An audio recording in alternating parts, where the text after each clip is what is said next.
Bien, de este diálogo permanente que hablábamos en la segunda parte de anatomía funcional, sale la mayor parte de las funciones de nuestro cerebro, ¿sí? Entonces ahora vamos a ver cómo es que funciona.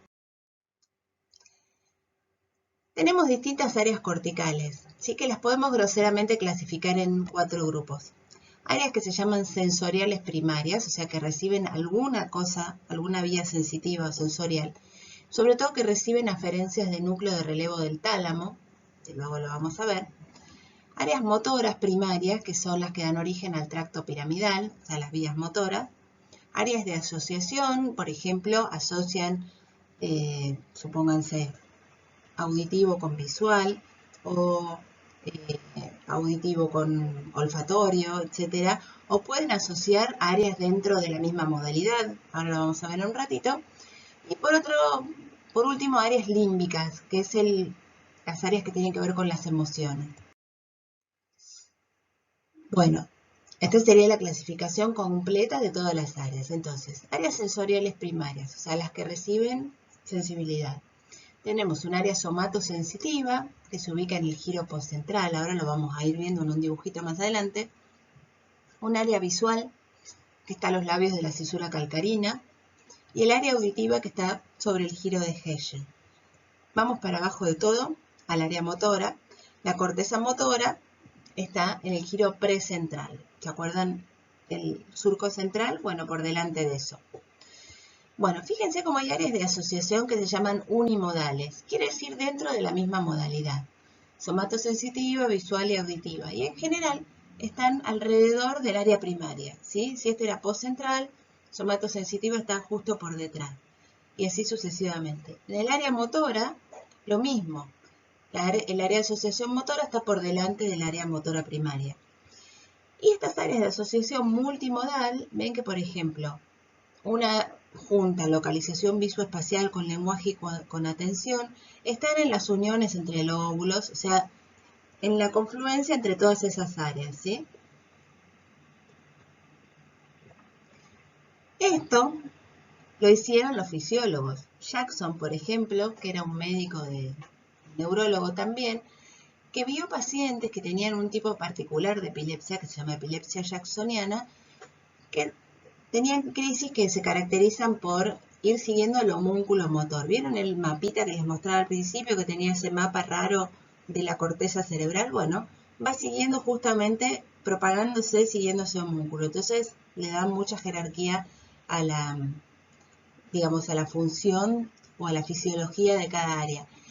Bueno, y entonces ellos postulan que todas estas cortezas que yo les mostraba tienen como una jerarquía. Por eso están las primarias, las secundarias y las de asociación. Vamos a ir viendo una por una ahora. Entonces, acá tenemos el surco central. Por delante del surco central está la corteza motora primaria. Si yo estimulo acá, como hacía Penfield, voy a obtener una respuesta motora, sin duda. Por detrás está la corteza somatosensitiva primaria. Si estimulamos acá, vamos a obtener hormigueos o cosquillas, en la parte siempre contralateral. El área auditiva primaria, entonces, está en el giro temporal superior, en el giro de Hegel, ahí adentro, y el área visual primaria en la corteza calcarina. Bueno, fíjense que vecinas a las áreas primarias tenemos las áreas secundarias. Por ejemplo, el área de asociación somatosensitiva o somatosensitiva secundaria por detrás. La premotora por delante de la motora. La de asociación auditiva rodeando la auditiva y la de asociación visual rodeando la visual. Y en la confluencia entre estas áreas encontramos las áreas de asociación multimodales, las que unen una cosa con otra. Áreas especiales que se encuentran sobre todo en el hemisferio izquierdo, para la gente que es diestra. El área de Broca, entonces, ven que ocupa la parte triangularis y una parte de la parte orbicular. El área de Wernicke, que ocupa sobre todo el giro temporal superior, la parte de atrás, y la parte del parietal inferior. Bueno, son dos áreas importantes. Esta es para la producción del lenguaje y la de Wernicke para la comprensión del lenguaje. En cada área de estas que les cuento, hay representado un mapita. ¿Vieron como el mapa que les mostré del homúnculo motor? En todas estas partes hay un mapa. ¿Sí? Tienen representado el mapa de su órgano efector o receptor. Por ejemplo, bueno, en el cuerpo es fácil de pensarlo, ¿no? Como sensitivo y motor. Pero, por ejemplo, en la retina también está representado el mapa de la retina en la corteza. Y eso se llama retinotopía. En la corteza auditiva lo mismo, todos los tonos, los agudos, los graves, están representados en la corteza auditiva en distinto lugar. Eso se llama tonotopía. Y lo que está en la corteza somatosensitiva se llama somatotopía. Vamos a explicar lo de las áreas secundarias y primarias con el ejemplo del área visual, que es lo más fácil de entender. Pensemos el área visual primaria a los lados de la cesura calcárrea, ¿sí? Nosotros vamos a ver una imagen y va a llegar primero al área visual primaria. Va a pasar por el tálamo, que es un núcleo de relevo que hay acá en el medio, ¿sí? Donde se hace alguna pequeña integración, y luego va al área visual primaria. Entonces, ¿qué va a ocurrir? Al área visual primaria llega así, llegan palitos en borrador, sin movimiento, sin color, sin 3D, sin nada. Cuando uno estimula el área visual primaria, lo único que va a haber luces y nada más, ¿sí? Pero si pasamos a el área inmediatamente vecina, empezamos a formar un poco mejor la imagen, ¿sí? Le ponemos contorno, 3D y demás. Y le puedo poner color también y movimiento, ¿sí? Ahí salió Batman abajo de mi cara. Pero bueno, le pueden poner eso, color y movimiento. Y de hecho, si lo asocian con la voz de Batman y el movimiento, la música y demás, con un área de asociación multimodal, ahí terminan de integrar todo. Y de hecho pueden ir a un área de estas de asociación multimodal límbica para algún sentimiento que tengan con esto que están viendo, y ahí terminan de armar todo el concepto, ¿se entiende? Entonces no es que a lo primario me llega la imagen totalmente formada, sino que lo va haciendo con otra sinapsis que hace con otras áreas vecinas. Lo mismo pasa con las otras modalidades sensitivas, es más difícil de explicar, pero imagínense que es lo mismo, la sensibilidad que llega al área sensitiva primaria es bien rudimentaria y luego se va completando con el área secundaria. En el área motora, digamos que el camino es al revés, va de arriba para abajo en vez de ir subiendo. Pero básicamente lo mismo, el área premotora va a preparar el plan motor para que luego el área motora lo haga, ¿sí? Bueno, somatosensitiva primaria, entonces como les decía, por detrás del surco central, y tienen el mapa representado, que es parecido al motor. Auditiva primaria, estos numeritos corresponden al área de Brodmann, al número de Brodmann que le toca. Giro temporal superior. Bueno, las áreas motoras, entonces, como les decía, controlan el movimiento del lado contralateral. La corteza motora primaria lo único que hace es ejecutar los movimientos. Yo la estimulo, como les decía, se levanta una mano, se mueve. Pero usa muchas otras áreas secundarias. Las suplementarias y las premotoras seleccionan el movimiento voluntario, ¿sí? La corteza parietal posterior guía los movimientos voluntarios en el espacio. Imagínense, por ejemplo, que tienen que pegarle una pelotita de tenis. Tienen que tomar un montón de decisiones, ¿sí? Con qué velocidad, a qué altura voy a poner la cosa, en qué momento voy a golpear con la raqueta. Todo eso no lo pueden hacer solamente con la corteza motora primaria. Necesitan todas las demás. Y de hecho necesitan también hasta la corteza prefrontal, que decide qué movimiento va a hacer, ¿sí? Si le voy a pegar de revés o no, ¿sí? Y eso todo lo hacen en muy poco tiempo para poder hacer el movimiento que corresponde. Bueno, el área motora primaria se encuentra entonces en la cisura, por delante de la cisura de Rolando, del surco central. Sería el equivalente, ¿vieron cuando usamos esos auriculares de vinchita? Por ahí está el área motora primaria. Se los digo para los que hacen potenciales evocados motores más adelante. Bueno, el área de asociación, ¿para qué sirve? Entonces, ya dijimos que lo que hacen es poder completar la sensación esta, pero además para que tenga significado, porque no me alcanza solamente con verlo, sino que, como les decía, tienen que reconocerlo. También ayudan a interactuar en forma efectiva, nos ayudan para el pensamiento abstracto, nos ayudan para el lenguaje. Las áreas de asociación que están entre las tres cortezas parietal, temporal y occipital ayudan a que toda la información que viene de los sentidos tenga un modelo coherente, ¿sí? O sea, que yo lo pueda referenciar a mi cuerpo o a mí mismo. Digo, ay, bueno, siento esto, veo esto y yo estoy parado acá o estoy allá, como más completo todo. Y las áreas prefrontales se encargan de planear las acciones y los movimientos y del pensamiento abstracto. Bueno, el lenguaje, como decíamos, lo principal del lenguaje está en el hemisferio izquierdo, área de Broca para la producción, área de Wernicke para la comprensión del lenguaje. Conectados están por unos fascículos, sin embargo, hay áreas que se llaman accesorias del lenguaje que están en otras partes del hemisferio izquierdo y en otras partes del hemisferio derecho, que serían el equivalente a Broca y Wernicke, pero del lado derecho.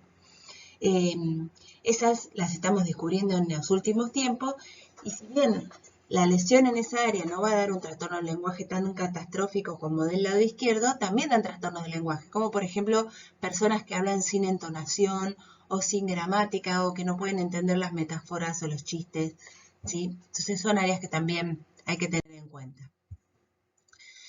Bueno, todo esto que les conté es muy lindo, como les conté toda una historia de la neurociencia, cómo venía de no creer en las funciones a creer a full en las funciones, de no creer que las áreas tenían algo que ver a creer en que cada área tenía una función tan especial.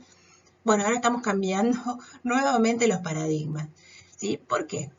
Porque antes pensábamos nosotros que, listo, bueno, tenemos estas funciones que yo les acabo de enseñar, están acá, se lesiona esa área y listo. Perdí esa función para siempre y nada más lo puede reemplazar.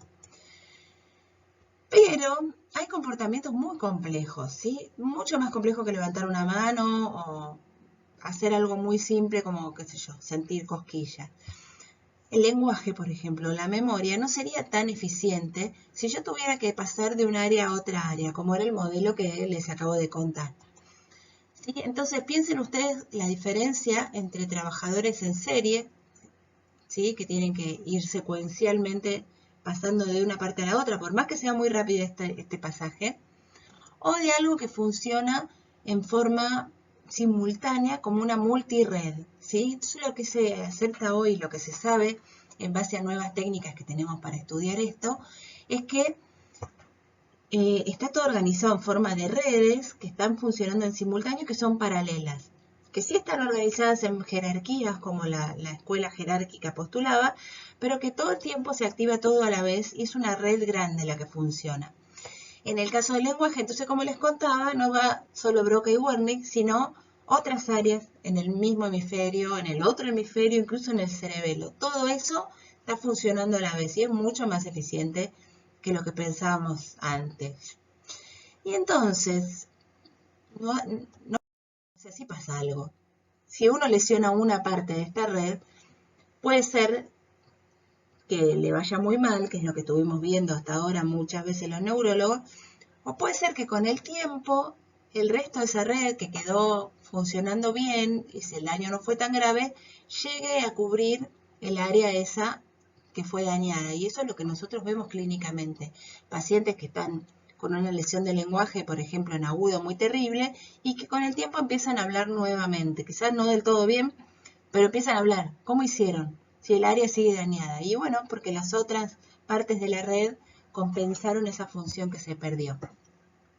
Hablemos 2 minutos de la memoria, el otro comportamiento complejo que tenemos. En verdad, no tenemos un solo tipo de memoria, sino que son distintas las memorias. Por ejemplo, en el cerebelo, esta verde que está acá, nosotros tenemos guardados un tipo de memoria que se llama memoria de procedimientos. Por ejemplo, andar en bicicleta o manejar, vieron que son esas cosas que uno se aprende una vez y luego no hay que estar pensando, salen automáticamente. Bueno, eso porque está guardado en el cerebelo, se llama memoria de procedimiento. Luego hay otra memoria especial que se llama memoria de trabajo, que está guardada en la parte anterior del lóbulo frontal, en la corteza prefrontal. ¿Qué es la memoria de trabajo? Es una memoria que dura muy poquito tiempo, muy cortita. Un ejemplo práctico sería, por ejemplo, el mozo que te va a tomar el pedido, ¿sí? Y se acuerda de tu pedido hasta que llega al mostrador y luego se lo olvida instantáneamente, porque no pasó de acá esa memoria, fue muy efímera, entró y salió. O acordarse un número de teléfono, un número de documento por un ratito, esa es memoria de trabajo. Muy importante la memoria de trabajo para las otras memorias también, pero es un tipo especial de memoria. La memoria de procedimientos, perdón, me olvidaba, también hay una parte guardada en el área motora suplementaria y los ganglios de la base, son estructuras que tienen que ver con el control motor. Bueno, la memoria semántica, por ejemplo, acordarse esto que les estoy diciendo, de todas estas palabras, la van a guardar en el lóbulo temporal, es el que se encarga, la parte inferolateral del lóbulo temporal. ¿Sí? Y luego está un circuito más grande, ¿sí?, que involucra, fíjense, la formación del hipocampo, el cíngulo, partes del tálamo también, ¿sí?, partes de la corteza prefrontal, los cuerpos mamilares y demás, que tiene con la memoria de episodios, la memoria propia de cosas que hemos vivido. Entonces, como ven, no hay una única memoria. Uno puede tener dañada una y no debe tener dañada la otra según donde tenga el problema.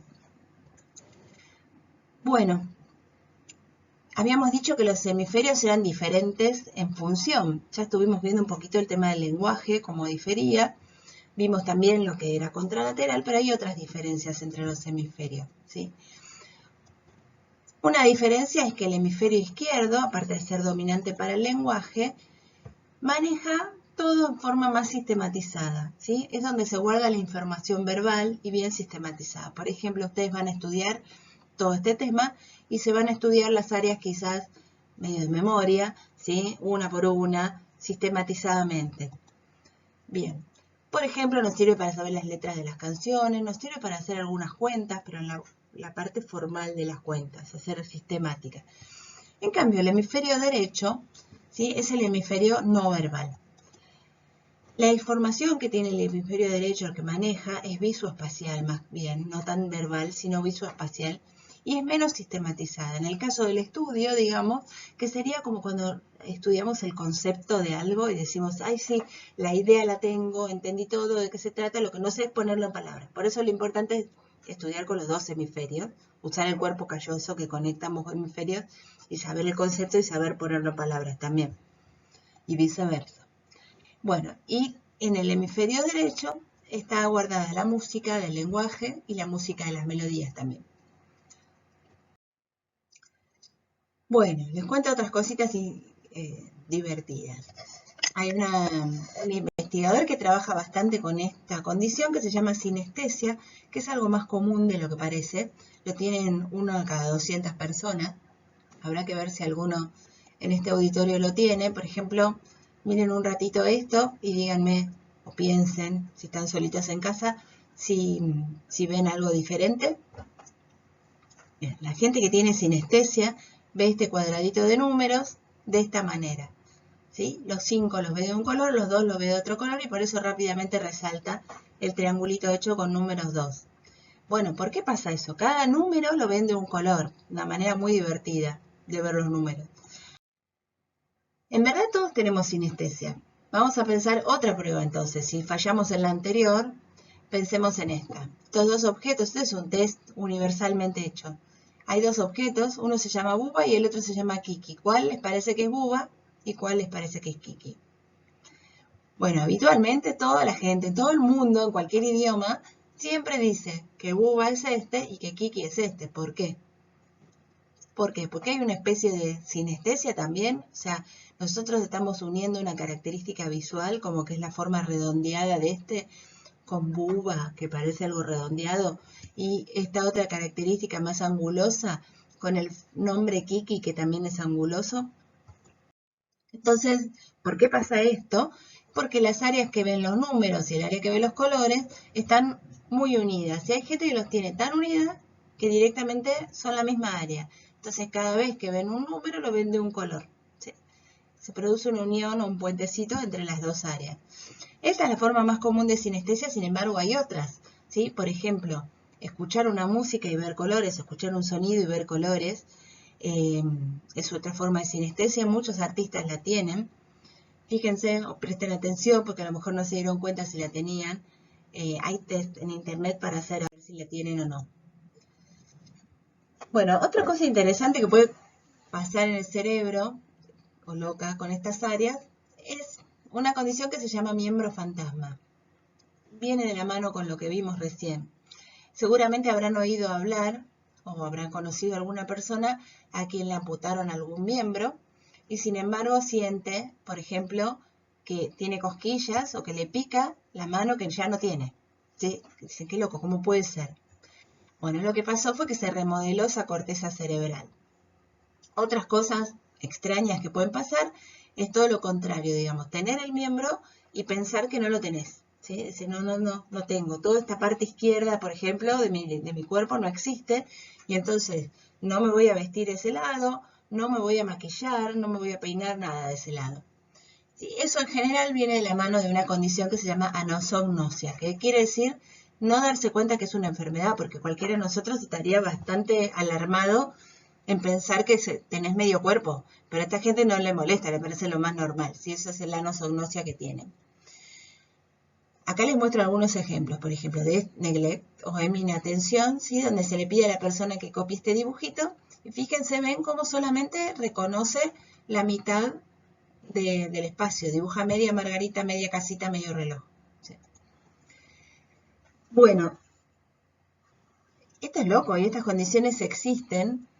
Y esto quiere decir que el cerebro está integrando permanentemente lo que nos están diciendo los sentidos, ¿sí? Y nos está dando una imagen distinta del mundo. El que tiene el miembro fantasma ve que no tiene brazo y sin embargo le pica el brazo. El que tiene neglect ve que tiene un brazo, pero no lo reconoce como propio. Y esto parte de una discusión que ha habido durante mucho tiempo desde todos estos estudios, que es la división entre la mente y la materia, ¿sí? Si existe algo ahí adentro, un fantasmita, que está sacando sus propias conclusiones metido en nuestro cerebro, o si todo esto son trampas que nos hace nuestro cerebro.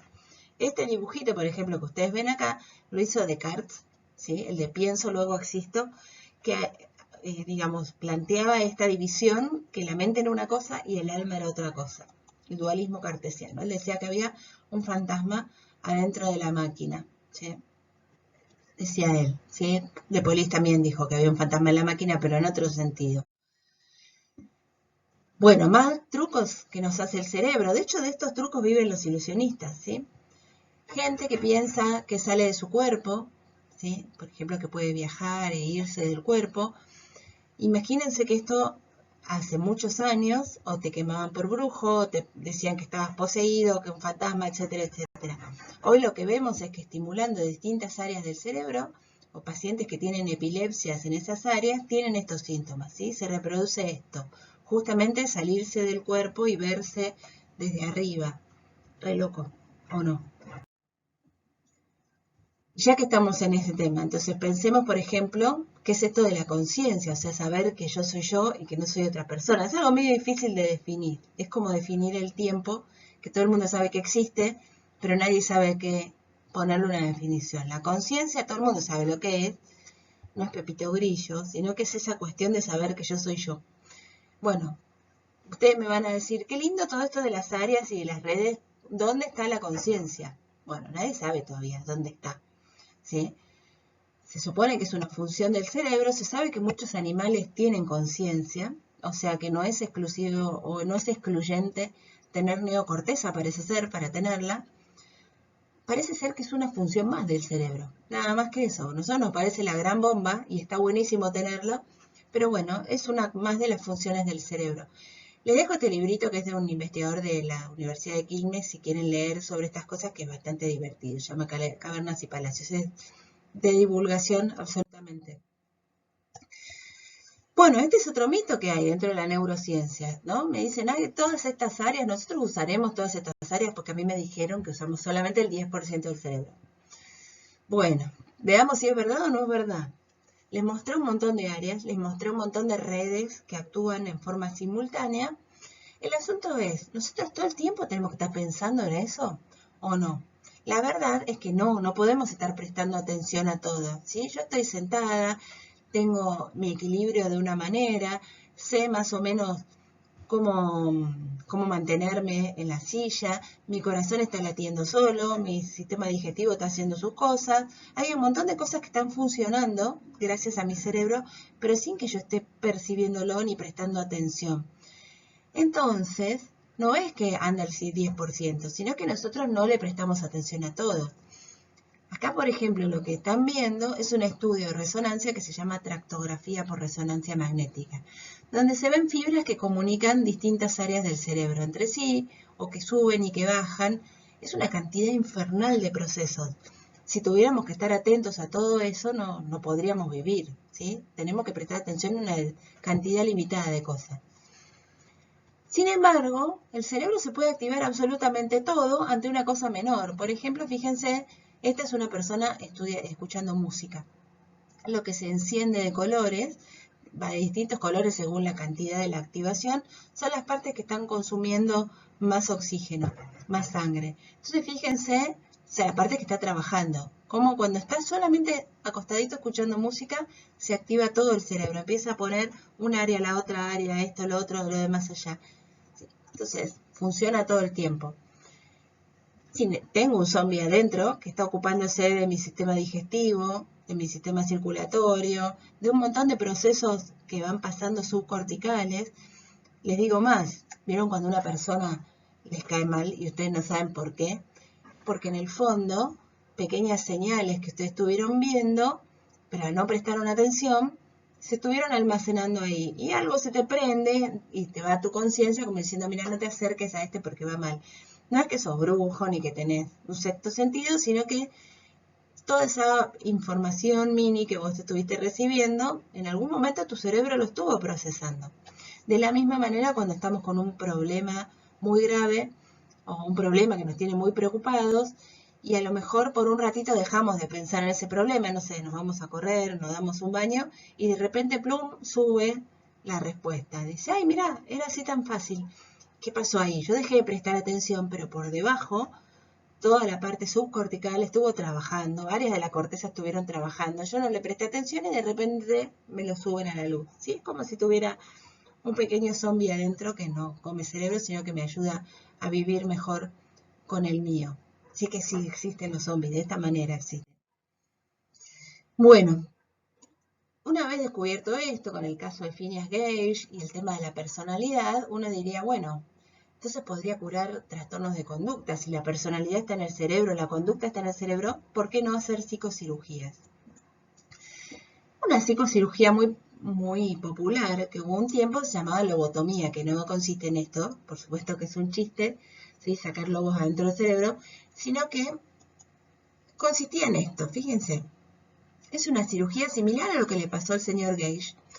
¿Sí? Ponen un escoplito por el ojo, respetando el ojo en este caso, ¿sí? Entran por la órbita y desconectan el lóbulo frontal de todo lo demás. Esto con lo cual es como si no tuviera lóbulo frontal.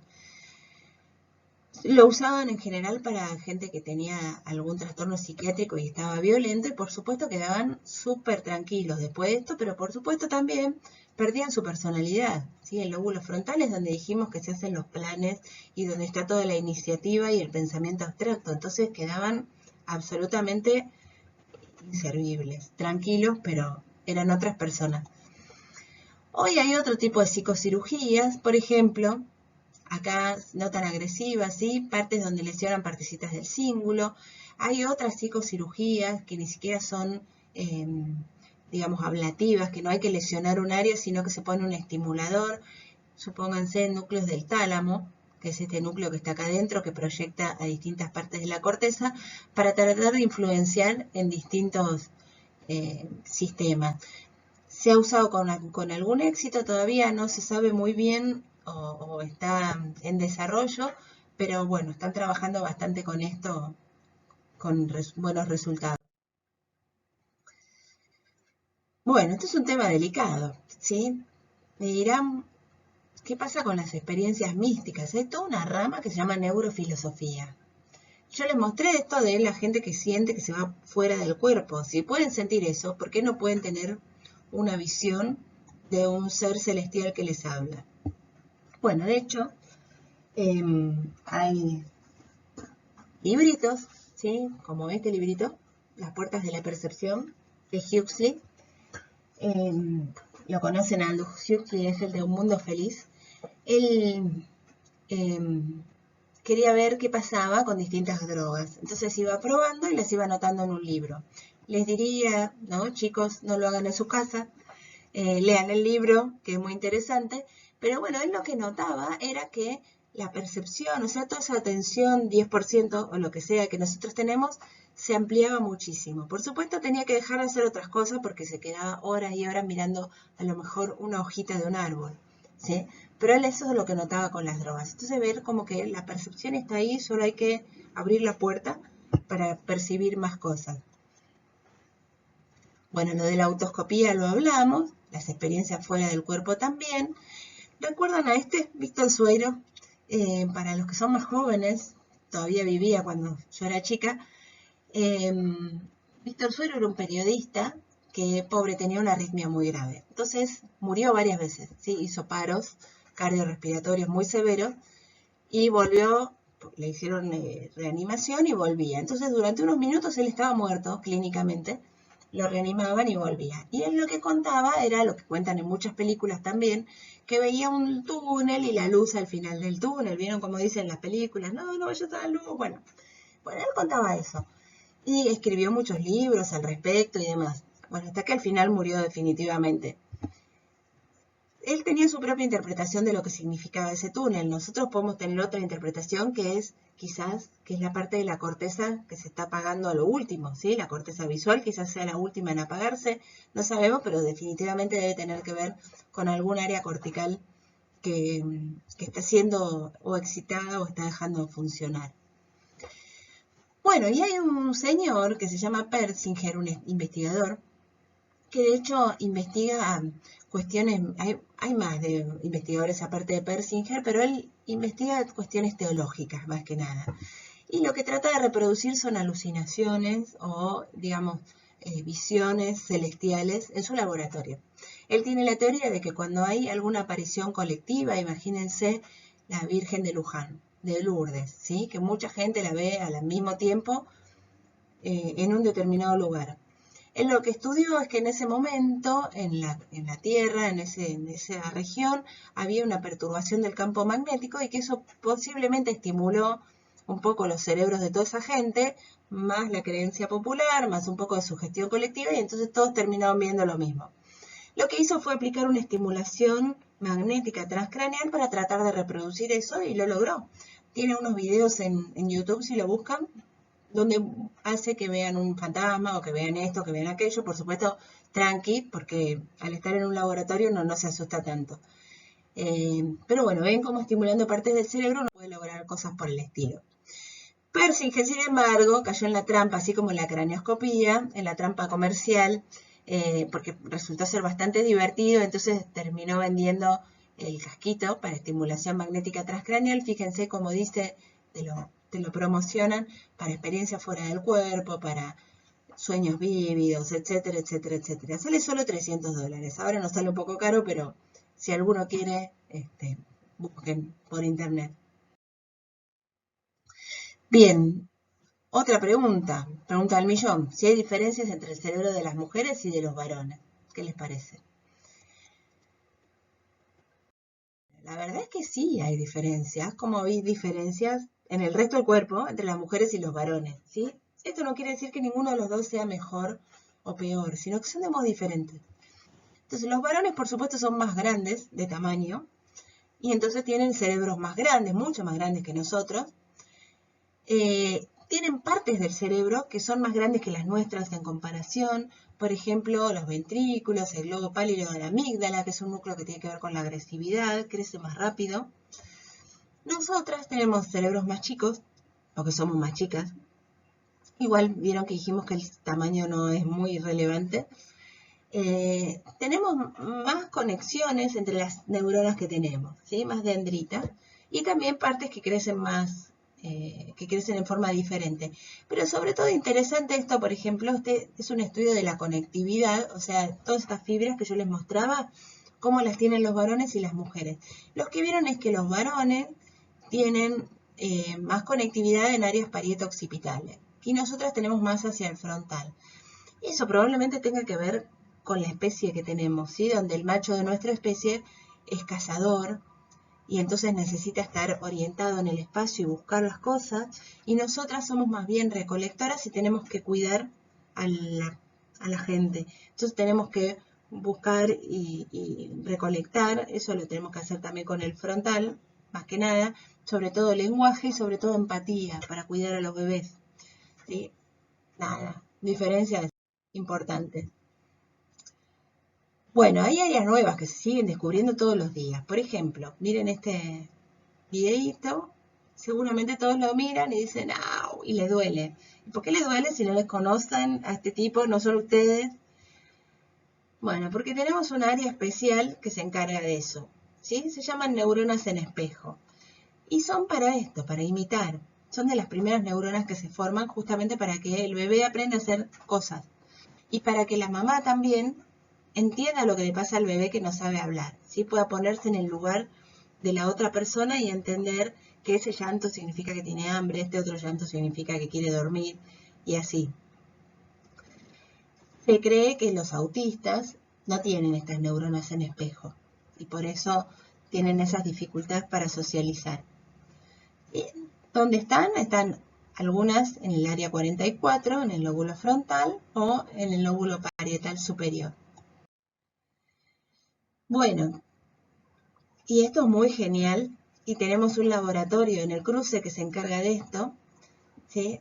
Son neuronas, quizás lo oyeron hablar, se llaman las neuronas de Jennifer Aniston. ¿Qué quiere decir esto? Vieron que hablamos de la memoria hace un ratito, de distintas áreas de la memoria. Por ahí a ustedes se les abrió alguna pregunta y decir, ¿cómo será que se guarda? Bueno, eso es muy largo y seguramente tendrán clase de esto o pueden ir a leer. Pero esto es un descubrimiento que hizo un científico argentino, que en realidad es matemático, estaba investigando otra cosa, pero descubrió que la memoria no se guarda como pensábamos antes, por ejemplo, el nombre de Jennifer Aniston en un lugar, la cara en otro lugar, las películas en las que participó en otro lugar, sino que hay una neurona, un grupito de neuronas que específicamente guardan todo el concepto, todo lo que tenga que ver con esa persona o con ese concepto. ¿Sí? Entonces, por ejemplo, a gente que tenía los electrodos profundos implantados para cirugía de epilepsia, les mostraban fotos de distintos actores y veían que, por ejemplo, estas neuronas les gustaba Jennifer Aniston, pero en distintas situaciones, con distintos peinados, con distintas caras. Cuando les hacían leer el nombre de Jennifer Aniston, cuando les decían el nombre de Jennifer Aniston o escuchaban la voz, todo lo que tuviera que ver con ella, hacía que se prendiera ese grupo de neuronas. Lo mismo con Julia Roberts, con Brad Pitt. Bueno, nosotros en el laboratorio ahí de Franchella, de Tevez, de Jackie Chan, depende de la experiencia que tenga cada uno. Es como que es en el lugar donde se guarda ese concepto. Y eso es otra revelación, digamos. Abre todas otras avenidas de cómo se guardan las memorias, ¿sí? No es como pensábamos antes. Bueno, y por último, otra cosa que cambia el paradigma es este tema de la plasticidad. Yo les había contado, que lo que se creía hasta hace poco era que se lesionaba un área y bueno, listo, la perdía, nunca más. Sin embargo, hoy se sabe que las neuronas todo el tiempo están remodelándose. Como les contaba al principio, en la primera clase, de que la corteza cerebral se remodela en base a las experiencias, ¿sí? Esto es lo que hacen las neuronas y la glía. O sea, uno las pone bajo una presión, buena o mala, interna o externa, como puede ser un aprendizaje, ¿sí? Y empiezan a alterar sus estructuras, empiezan a formar nuevas conexiones, ¿sí? Para un lado, para el otro, para tratar de responder a esa presión. Y eso es lo que explica que los pacientes que han tenido alguna lesión cerebral, como un accidente cerebrovascular o esclerosis múltiple, por ejemplo, recuperen parte de su función. ¿Sí? Hay alguna plasticidad que hace que eso se recupere. Eso se ve sobre todo cuanto más jóvenes son los pacientes, que tienen más potencial para hacer esto. Bueno, y eso hace que muchas cosas complejas, incluso como la memoria o el lenguaje, se puedan reorganizar de una forma increíble, ¿sí? Como les contaba antes, pueden ir a reclutar áreas accesorias en el mismo hemisferio o contralateral. Bien, todo esto lo vemos mediante distintos estudios de resonancia que tenemos ahora, mucho menos cruentos que lo que vimos al principio, de esperar que alguien haga una lesión o de tener que ir a hacer estimulación cortical. Por ejemplo, para ver la anatomía estructural, tenemos reconstrucciones 3D de la corteza, con lo cual podemos estudiar muchos individuos de diferentes edades, sabiendo que son sanos, sabiendo el sexo y demás. No tenemos que esperar que mueran y ver sus cerebros.